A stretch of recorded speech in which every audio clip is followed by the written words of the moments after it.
This is Alan Farley from FX Empire. Let's take a look at IBM, which may be ready to enter its first uptrend in 8 years. Looking back, the stock posted an all-time high in the first quarter of 2013, up around the 215 level, and then entered this major decline, this historic decline that posted, let's see, 1, 2, 3, 4 lower lows into the pandemic decline in 2020. We also have 1, 2, 3, 4 lower highs during this period. Now, most of these highs, you can see this high, and this high, went and generated this very perfect downward trend line that was reached once again here in April of 2021.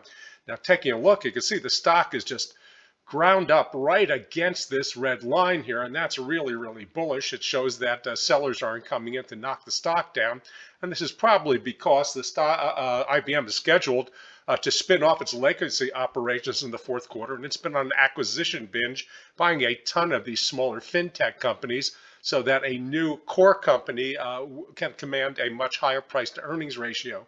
Unfortunately, shareholders before the spinoff will also have to get a piece of a legacy operation that's probably going to keep on underperforming during this decade. However, everything's looking right on track. We have a very strong buy cycle that's been in place all the way since December 2019. Got a little muddled in this area and then took off. Yeah, it's reached the overbought level, but look at that little stretch right there. That shows very impressive strength and no signs of rolling over into a sell cycle. So I think you have to watch IBM closely because we could enter a new uptrend and you could work your way through the spin-off stuff. It could be a very nice return in coming years.